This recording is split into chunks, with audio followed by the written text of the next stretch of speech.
My name's Travis. I'm 31, and every year I tell myself the same thing. This will be the last Thanksgiving I host. Every single year. Yet somehow, there I am, arms deep in turkey brine, meticulously folding napkins into little fan shapes, and smiling through gritted teeth while my Aunt Karen critiques my choice of wine like I bottled it myself. But this year managed to outdo every previous disaster.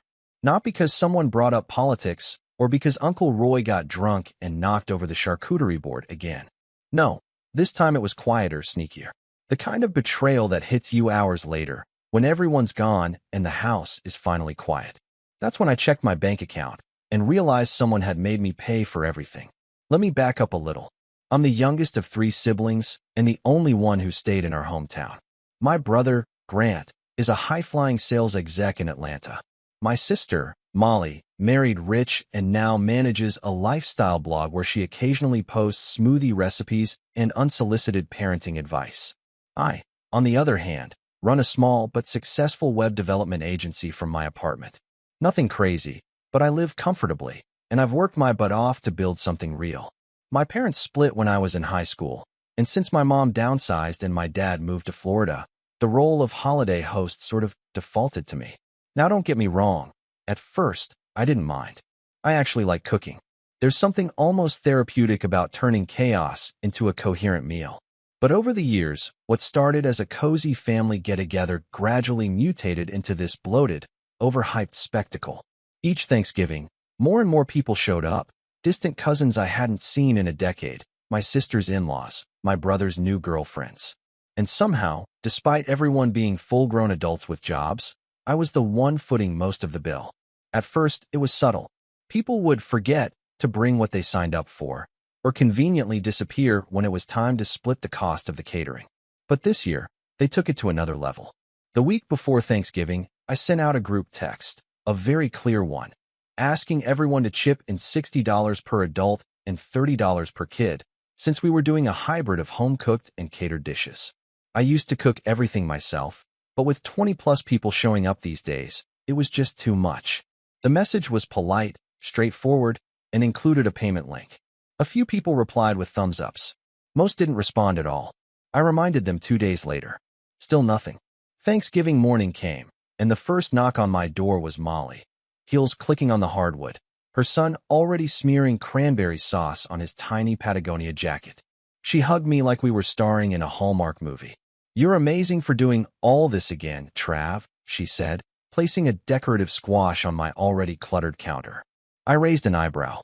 "Did you send your part for the food?" I asked. She blinked. "Oh, didn't we do that already? I thought Chad sent it." Chad, her husband, was busy outside arguing with someone about where to park his Tesla. I just nodded and let it slide. Then came Grant, booming through the doorway like he owned the place. He brought 2 bottles of wine, which, I later realized, were both already opened and half empty. He clapped me on the back and said, "Looking good, bro. Hope you got enough for everyone. We brought friends." Sure enough, trailing behind him were 3 people I'd never seen before. 2 women and a guy wearing a leather vest and holding a ukulele. I blinked. Are they staying for dinner?" "Oh yeah, they were too far from home to visit family. So we figured, more the merrier." Sure, why not? By the time dinner actually started, my place looked like a magazine shoot gone wrong. There were candles burning unevenly, kids screaming in the hallway, my mom loudly asking if the turkey was organic or just free range, and someone, probably Uncle Roy, playing country music from their phone in the living room. I was holding it together by a thread. Just one thin, gravy-splattered thread. Dinner was fine, I guess. No huge fights. No dogs jumping on the table this year. People ate, drank, and praised my mashed potatoes like I'd just split the atom. Nobody mentioned the contribution I'd asked for. Not once. I even brought it up, casually, during dessert. "Hey, I sent that payment request earlier in the week. Just want to make sure it didn't get lost?" I asked the table, keeping it light. A few mumbled, "Oh yeah, gotta do that." And someone changed the subject to Black Friday deals. I should have known then. The night ended around 11. People started to drift out in waves, some with take-home containers they had apparently brought in advance, like this was a restaurant. Molly air-kissed me on the cheek and whispered, "You're the best baby brother ever," before grabbing a whole pie I didn't remember offering her. Grant gave me a bro hug and left me with a sink full of wine glasses and one very sticky child-sized handprint on my bathroom mirror. At midnight, I finally collapsed onto the couch, scrolling through my phone absent-mindedly until I opened my banking app out of habit. And there it was, $2,403.17. Pending. From the restaurant. Not just the catering bill. The full bill. Meals, drinks, and wait. Uber charges? I clicked in confusion and saw that several rides had been booked to and from the restaurant under my saved card. The catering company I used had a bundled app that, for convenience, let people add rides or extra wine orders under the same group. Apparently, someone in my family had just started using it like a group tab. At first I thought it was a mistake. Maybe the card info got mixed up. Maybe someone used the wrong profile. But then I saw the email confirmation. It was my name, my email. I checked the app's log. Multiple users had added to the order. Different names. Same billing info. I just sat there, stunned. Not angry. Not yet. Just numb. Then I saw it. A new message in the family group chat. From Aunt Carol. "Thanks again, Travis. You're so generous. We all assumed you were treating since you're doing so well. We'll host next year." My stomach dropped. I didn't even know what to reply. My chest felt tight. I scrolled back through the chat history. Not a single offer to split the cost. Not one person asked. They just assumed. Or worse, they knew and didn't care. And that's when it hit me. They didn't forget to pay.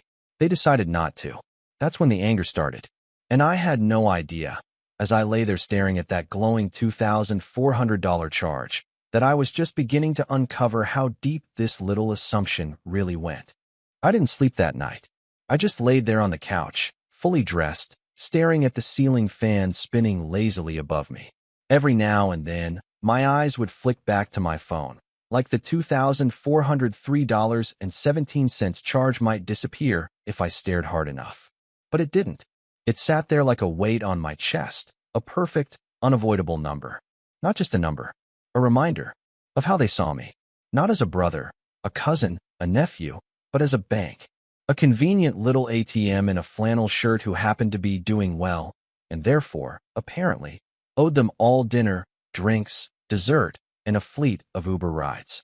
I started to replay the night in my head, obsessively. The half hugs, the fake smiles, the way Molly had taken home 2 full containers of mac and cheese without asking. How Chad had handed my son's old Lego set to his nephew like it was his to give away. How my own mom had asked, in front of everyone, "Is this your new sofa? It's cute. A little modern for my taste, but I guess if you like it." Every small moment I'd brushed off over the years came flooding back in with horrifying clarity. Like the time Grant accidentally used my Netflix for 6 months without paying. Or how Aunt Carol once asked if I could just handle the Christmas shopping this year, and then handed me a list of 14 names, complete with sizes and preferred brands. And how everyone always praised me, loudly, publicly, for being the responsible one, or so generous, but never once asked if I was okay. If I needed anything. If maybe I didn't want to be that guy anymore. By 4:30 a.m., I wasn't tired. I was seething. And still, a small part of me hoped it was just a mistake. That someone, anyone, would text back and say, "Hey, that was messed up. I'm sending you my part."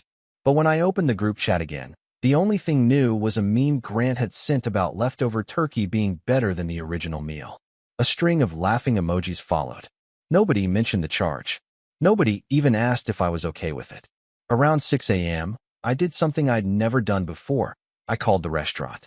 I needed answers. The catering manager was surprisingly helpful, pulling up the invoice and reading it to me line by line. I had originally ordered the dinner for 12 people, the main meal, plus a few extras. But sometime around 4 p.m. Thanksgiving Day, the order had been modified to include wine, appetizers, and 5 additional entrees. And the payment method? My card. Confirmed. He even told me the names associated with the digital order additions. Chad, Molly, Carol, even Grant's friend Rick the ukulele guy. It wasn't a mistake. It was deliberate. I was shaking when I hung up. Not from rage, exactly. Not yet. It was more like betrayal layered over embarrassment. Like I'd shown up for a play and realized halfway through that I was the punchline. The idiot. The one paying for everyone else's fun while they laughed behind my back and toasted to how well I was doing. And still, I didn't say anything. Not yet. Instead, I did what I always did. I cleaned. I washed every dish, scrubbed the wine stains from the tablecloth, threw out half-eaten pie slices, and wiped down the stove. I gathered all the throw blankets, sprayed the couch, even swept the entryway. It was almost manic, like if I just cleaned hard enough, maybe I could scrub away the feeling that had settled in my chest. By the time I finished, it was nearly noon. That's when my phone rang. It was Molly. I took a breath and answered, trying to keep my tone even. "Hey," I said. "Oh, finally," she chirped. "Chad was trying to get a hold of you. Did you block him?" I blinked. "No. Why would I block Chad?" She sighed, like I was already being difficult. "I don't know.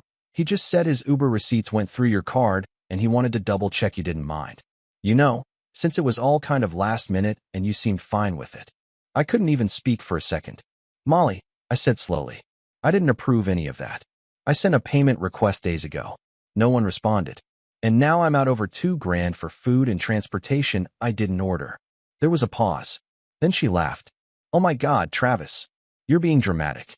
It's not like you're broke. You have your own company. What's $2,000 to someone like you?" Something inside me snapped. I don't even remember hanging up. I just remember tossing my phone on the kitchen counter like it was covered in slime. I could still hear her voice in my head. "What's $2,000 to someone like you?" Like I was some tech billionaire, not a guy who still bought store-brand cereal and wore jeans until they frayed at the pockets. Like success meant I owed them something. That afternoon, I drove to my mom's place. Not to confront her, not yet. I just needed confirmation. Something. I told her I was dropping off leftovers, lie, and sat with her in the living room while she went on about how nice the evening was. "I think this was one of the better Thanksgivings," she said, sipping tea. "Everyone seemed happy. And I think it's great you treated everyone. It's a sweet tradition." My stomach turned. "Tradition?" I echoed. "Well, you always end up covering things. That's just kind of how it goes now, isn't it? You've got the space, the income. You're the dependable one." And just like that, I realized something chilling. They had all normalized it. It wasn't even a surprise to them. It was just expected. I drove home in silence. And later that night, just to confirm how far the entitlement had gone, I sent a polite message in the group chat. "Hey everyone, I noticed the total charge for food and rides came to over $2,400. I hadn't budgeted for that, especially since I asked everyone to chip in. Please let me know when you can send your portion, $60 per adult, $30 per kid, plus whatever you added through the app." Within 15 minutes, the replies started. First, from Aunt Carol. "Oh honey, I thought you were treating. That's what your mom said." Then from Chad. "Wait, what? I thought it was covered already. Can't we just handle it next month? Bit tight right now." Then Grant. "You really chasing us for pocket change, Trav? Kinda tacky, bro." The others started liking his message. Someone even added a laughing emoji. No one offered to pay. No one apologized. They doubled down. That's when I stopped waiting. Stopped hoping someone would do the right thing. That's when I really started planning. But the final straw? That came 2 days later. I got a Venmo notification from Molly. Not a payment. A request. For $45. Caption, "For the pie tin I brought and your kid's old Lego set. Tyler wants to keep it." I stared at the screen for so long the phone went dim. That was it. That was the moment. I wasn't just going to stop paying for them. I was going to make them regret ever thinking I was the dependable one. Because what none of them realized, what none of them bothered to ask, was that doing well didn't just mean I could afford things. It meant I'd learned how to protect things. Like my money, my dignity, and my time. And they were about to learn, in a way they'd never forget, what happens when you treat someone like an open wallet one time too many. I didn't speak to anyone in the family for a week after that. No texts, no calls, nothing in the group chat. I muted it, deleted the shortcut from my home screen. Every time I saw a notification pop up, a laughing emoji, another dumb meme, or some shallow comment from Grant about grinding hard this season, it made my skin crawl. I was unraveling, and not in the obvious, dramatic way people think of when they picture someone reaching their limit. It was quieter than that. Subtler. My mornings grew slower, heavier. I'd sit at my desk, fingers hovering over the keyboard, trying to code something, anything, but my brain just wouldn't cooperate. It wasn't just about the money. It wasn't even about the principal anymore. It was about how little they thought of me, about how easy it was for them to use me.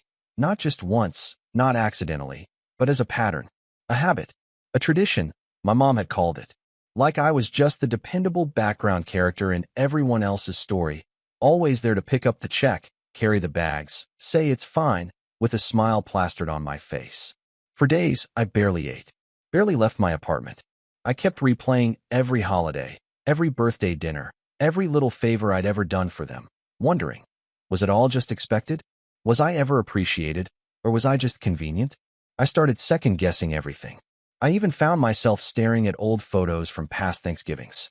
Pictures my sister had posted to her Instagram with cutesy captions like blessed and family first, and in nearly every photo, there I was in the background, setting the table, cleaning up, holding someone's baby, never front and center, never tagged, and it hit me like a freight train. I wasn't part of the family dynamic. I was support staff, the person who made sure everyone else looked good, felt good, was good, no matter how much it drained me. That was my rock bottom, the part where I didn't just feel used, I felt invisible. And so I stopped showing up. That Saturday, I skipped a cousin's birthday party. No text, no excuse. I just didn't go. Then I ignored a message from my mom asking if I could help figure out why her Wi-Fi wasn't working again. I'd fixed it 4 times in the past 2 months. I let the message sit unread. And when Grant called me to ask if he could crash at my place next month while he was in town for some conference, I let it go to voicemail. He didn't even ask. He just assumed I had the space, the time, the willingness. It wasn't easy. Every part of me, the part that had been trained since childhood to people please, to avoid conflict, to earn love by being useful, wanted to cave, to send an apology, to go back to the role they'd cast me in. But I didn't. Instead, I started pouring that time and energy into myself. I restructured my business, took a long look at my budget, where my money was going, what subscriptions I didn't need, what clients weren't worth the stress. I raised my rates, something I'd been afraid to do for months. And to my surprise, most of my clients didn't even blink. One of them even said, "I'm shocked you didn't do this sooner." I started working out again. Nothing extreme. Just a daily walk at first, then short gym sessions. Slowly, the fog started to lift. My sleep got better. My appetite came back. And then, almost accidentally, I started talking to people who weren't in my family. A former classmate reached out about a project. We ended up getting coffee. Then again the next week. I told them about the Thanksgiving fiasco, and instead of laughing or brushing it off, they actually looked angry for me. "Dude, that's messed up," they said. "You should have sent them invoices." I smiled for the first time in days. The next week, I started journaling. I know it sounds cliché, but it helped. I wrote out every little thing I remembered, every comment, every instance of being overlooked, every time I was expected to give without ever receiving. And as I wrote, patterns emerged. Not just in my family, but in how I'd let myself become complicit. I was always the first to offer, the last to complain, the one who apologized when someone else was rude, the one who downplayed it all with humor so nobody felt uncomfortable, except me. I started to see myself more clearly, not just as a victim, but as someone who had never set boundaries. And so I started building them. Not loudly, not in some dramatic family blow-up, but with silence, with space, with quiet, intentional absence. It wasn't easy. They noticed, especially my mom. "Is everything okay, Travis?" she left in a voicemail. "You've been distant." I didn't answer. Instead, I wrote myself a list. Not of revenge plans, not yet, but of priorities. At the top of the list, stop rewarding bad behavior. That one simple sentence became my compass. So when Molly sent a group message asking if anyone could help her move a couch into her new sunroom, I didn't reply. When Chad followed up privately with, "You coming or what?" I blocked him. I started posting less on social media. No more public photos of my apartment. No stories of homemade dinners. No announcements about new clients. If they wanted to think I was doing well, they could wonder in silence. And then something strange happened. The silence worked. Aunt Carol called me, not to ask for something, but to check in. Genuinely. She said she'd noticed I hadn't been active lately and wanted to see if I was okay. I almost didn't pick up, but I did. "I'm fine," I said, and for the first time, I meant it. She was quiet for a second, then said, "You know, I didn't realize how much we relied on you. I guess we've taken it for granted." I didn't say anything, because I wasn't ready to forgive. But I appreciated the honesty. It was the first crack in the wall. A week later, I got a text from one of Grant's friends, not Rick the ukulele guy, but another one. He said Grant was in town and had apparently shown up at my place without warning and was super confused when I didn't answer. I texted back, "I don't host uninvited guests anymore." That message got passed around, and slowly, the request stopped. The silence stretched longer. They didn't know I was rebuilding, didn't know I was saving every receipt, didn't know I was compiling evidence, didn't know I was planning something better than a confrontation. They thought I was sulking. They didn't realize I was transforming. And what they really didn't know was that the next time they would hear from me, the next time I made myself the center of their attention, it wouldn't be with an apology. It would be with a decision. A very expensive, very public, very permanent one. It started with a spreadsheet. I know, not exactly the most cinematic beginning to a revenge arc, but I'm a web developer. Spreadsheets are how I process the world. And in this case, it was my version of sharpening a blade.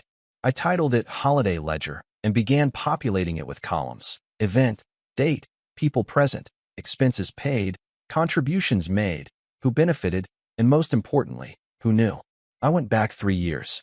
Birthdays, Christmases, baby showers, random family game nights that somehow always happened at my place, always catered, always featuring name-brand snacks I didn't eat, but somehow ended up buying. I combed through my bank records, Venmo history, texts, even Instagram posts to confirm who was there and what was eaten. The more I dug, the more disgusted I became. Thousands of dollars. Tens of them. No one had contributed to Thanksgiving for the past 3 years. Not a single one. The spreadsheet was more than numbers. It was a confession from them, through their silence, through their patterns. They'd made me the mule for the entire family's comfort. But not anymore. With every row, I didn't just track debt. I tracked leverage. And the leverage was delicious. My first real move came one quiet afternoon in early December when Molly sent me an email. Not a text, an email, which already told me she was trying to keep things professional. The subject line was quick favor. "Hey Trav, I hate to bother you, but I'm finalizing some design updates for my blog and was hoping you could help tweak the layout again like you did last time. I'll give you credit at the bottom. No rush. Would just love to have it ready before New Year's. Let me know, love you." I stared at it for a while. This was the same sister who had let her husband charge drinks to my card and then laughed when I asked about repayment. So I replied, "Hi Molly, I'm glad to hear your blog is going well. I've recently overhauled my client list and am no longer accepting unpaid work. My current rate for design consulting is $125 per hour with a 2-hour minimum. Let me know if you'd like a formal estimate or invoice. Best, Travis." She didn't respond. Not at first. Then came the guilt text, 2 days later. "Really? You're charging me now? That's wow, okay." I didn't reply, because that was the point. Let them squirm. Meanwhile, I was gathering allies, not in some Ocean's 11 way, but quietly, patiently, like a chess player reclaiming the center. One was Marcus, my cousin on my dad's side, who was rarely invited to family events because he was weird. Translation: introverted and allergic to phoniness. He'd always been a black sheep, and I now realized I probably had more in common with him than anyone else in the family. I invited him out for lunch. No agenda, just catching up. It took about 20 minutes before the topic of Thanksgiving came up. "Let me guess," he said. "They roped you into paying for the whole thing again?" I stared at him. "You knew?" He laughed without humor. "Dude, they've been doing that since Grandma passed. You just didn't notice because you were too busy being nice." I nodded slowly. "Let me ask you something," I said. "Would you be interested in helping me with something?" Quietly. No drama, but maybe a little poetic justice. He smirked. I've been waiting for this day. So now I had Marcus, tech-savvy, spreadsheet fluent, and deeply petty in a way I appreciated. He helped me start pulling screenshots, emails, receipts, old family group chat exports. We created a shared folder, Holiday Justice. Every shared Google Doc had a paper trail. Every transaction linked back to a date and time. It wasn't about exposing them. Not yet. It was about being prepared. Because the perfect opportunity was coming. Christmas. One afternoon, my mom called. I debated not answering, but curiosity won. "Hi, honey," she said, too cheerful. "I've been thinking. You know how we usually do Christmas Eve at my place and Christmas Day at yours?" I paused. We used to do that, yeah. Well, I was hoping we could bring back the tradition this year. Everyone's asking about it, and it just feels more festive when you host. You always make it so cozy. I let the silence hang for a moment. So you want me to host again? Well, yes, but don't think of it like that. We'll all pitch in this time. I almost laughed. Like how everyone pitched in for Thanksgiving. Another pause. This one longer. I told them that wasn't okay, she said. I talked to Carol and Molly and said you were hurt. They said they didn't realize you were serious about the payment. I snorted. Did they offer to pay me back? No, but I think that's something you should just let go, Travis. Family's messy. You know that. And there it was. The eternal excuse. Family's messy. Translation, you're not allowed to hold them accountable. I exhaled through my nose. Let me think about it. Okay, but let me know soon. Molly wants to know if she should order a cake or if you're handling dessert. I hung up without answering. The decision was already made. I was going to host Christmas, but not in the way they expected. I started planning meticulously. Not the food, not the decor, but the framework. This was going to be the trap, the test, the grand setup. I cleaned the apartment from top to bottom. I redecorated the living room to feel colder, cleaner, less lived in. I boxed up the comfy throw pillows, hid the board games, stored the liquor bottles. I made the space look like a showroom, not a home. Because it wasn't a home for them anymore. It was a stage. Then I created a custom RSVP system on a private site I hosted. I built a Christmas guest portal with a login and everything. Each family member got a unique code. Inside, there was a menu of the catered items, from appetizers to desserts, and a required payment form before confirming attendance. Every adult was required to contribute $85 to cover the upgraded menu and $25 for kids. There was no pay later option, no gray area. You paid or you didn't come. I sent the links individually. No group chat, no warning. The responses trickled in over the next week. Aunt Carol tried to call me. I declined. Molly texted, "Wait, are you seriously charging us before Christmas dinner?" I replied, "Yes." Gran emailed, "Is this some kind of joke?" I didn't reply. Then he texted a screenshot of the payment form with the caption, "You good, bro?" I texted back one word, "Great." Within 3 days, 4 people paid. 8 didn't. Molly tried to circumvent the system by just showing up on Christmas Eve anyway. She found the building locked because I'd changed the security code on the front door. Only those who paid got the new code, along with a time window for entry and instructions for seating. But that, the Christmas dinner incident, was only the first domino. What came after that? That was the masterpiece. Because I wasn't just removing myself from the role they assigned me. I was about to replace that role with someone else. Someone they couldn't control. I woke up on Christmas morning to a full inbox. 15 unread messages. 6 voicemails. 3 missed calls. The subject lines alone made me grin into my coffee. This is ridiculous. Open the door, Travis. Are you seriously doing this on Christmas? Mom is freezing in her car. I sipped slowly. Cinnamon creamer, 2 sugars. The good stuff. I was already dressed. Jeans, button down, fresh haircut. The apartment smelled like roast duck and herb stuffing, both catered from a place way above the family's usual budget. And I hadn't lifted a finger. Because for once, they'd paid in advance. Well, some of them. Molly, Grant, Chad, and Aunt Carol hadn't. Neither had my mom. They'd refused. Molly said it was insulting. Grant said it was tacky. Chad sent a screenshot of a meme with the caption, "This you?" and then radio silence. Carol tried calling me 5 times in 2 hours, then sent a guilt-ridden email about family meaning more than money. And my mom? She just said she was disappointed. That last one stung a little, but only for a moment, because Christmas came anyway. Marcus showed up first, right on time. He brought cookies and a bottle of wine, despite already having paid for dinner. That's the kind of guy he is. I let him in personally and handed him a guest envelope, one of the custom-printed ones I'd made. Inside was a seating assignment, a menu, a thank you card, and a small wrapped box with a Bluetooth speaker I'd gotten on sale. "I thought this was about revenge," he joked, reading the card. "It is," I said, "but it's also about remembering who actually respects me." By 3 p.m., we were 9 in total. Cousins, 2 old friends, a neighbor who had nowhere to go for the holidays. Every one of them had contributed. Every one of them had been respectful, kind, communicative, the kind of people I wanted to be around. We sat at a long table with linen napkins and gold-rimmed plates. It looked like a magazine spread. Not because I was trying to impress anyone, but because I wanted to see what a healthy, drama-free holiday could actually look like. We played music. We laughed. We ate way too much.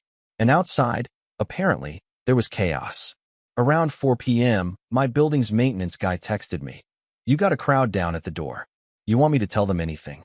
I replied, "Tell them Merry Christmas and that the guest list is full." He sent back a thumbs up. 5 minutes later, I got a voicemail from Molly. Her voice was sharp, shaky. "This is disgusting, Travis. We're family. You can't just lock us out. Everyone's out here in the cold. Mom's literally shivering. This is abuse. You need to come downstairs now." I deleted it because I was done being the doormat, the free ride, the warm body they called only when something needed lifting or paying for or smiling through. They could sit in their cars all night. Dinner was incredible. There was a toast. A few people brought gifts. And when dessert rolled out, dark chocolate torte and caramel apple pie, I finally stood up and made an announcement. Thank you all for being here, for respecting me, for paying on time, for treating this like a shared experience, not a favor you're owed. You're the first group in years who's made me feel like I wasn't hosting out of obligation. I hope this becomes the new tradition. There were claps, smiles, glasses raised. I didn't even have to say what had happened outside. They all knew. After everyone left, each with a to-go box, a hug, and another thank you, I finally allowed myself a moment of peace. The apartment was quiet again, not empty, like it always felt after those old family gatherings, but peaceful, whole. Then I opened my laptop. The final phase of my revenge wasn't just about excluding them. It was about replacing them. For years, I've been quietly building a professional portfolio website. I kept it hidden from my family, afraid they'd either mock it or try to milk it for favors. But now, I leaned in. I updated every section, added testimonials from real clients, a price chart, automated forms, clean, crisp design. Then I added a new blog post, front and center. The cost of hosting family, a personal case study in boundaries and burnout. I didn't use names. I didn't have to. The story was detailed, honest, and backed up with math, receipts, messages, timelines. How generosity turned into expectation. How silence turned into resentment. How setting boundaries was the greatest gift I could give myself. I published it on December 27th. By January 3rd, it had over 40,000 views. Reddit picked it up. A few influencers reposted it. A family therapist even DM'd me asking if she could use it in her lecture on emotional labor. And my inbox? Flooded. Messages from strangers saying they'd experienced the same thing. That they felt seen. Validated. One woman wrote, "You put words to a decade of pain I never knew how to explain. Thank you." But the cherry on top? Molly found it. She sent me a single message, dripping with fury. "Hope your little blog post made you feel better. You embarrassed us in front of thousands of people." I replied, "Good. Now imagine how I felt for years." That was the last time she messaged me. My mom called again a few days later. She sounded tired. "I read the post," she said. "I wish you'd talk to me first." "I did," I said quietly. "You just didn't listen." There was a pause. Then, "I'm sorry. I didn't say anything. Because I wasn't doing this for her. Or for them. Or even for revenge anymore. I was doing it for me. For the person I'd buried under years of forced smiles and unchecked generosity. The person who finally understood that love without respect is just manipulation and holiday wrapping paper. The person who learned, maybe too late, but just in time, that you teach people how to treat you by what you tolerate. That night, I deleted the old family group chat. Then I made a new one. It had 4 people in it. And not a single one of them ever expected me to foot the bill. I wasn't their wallet anymore. I was finally me. And for the first time in my life, that was enough.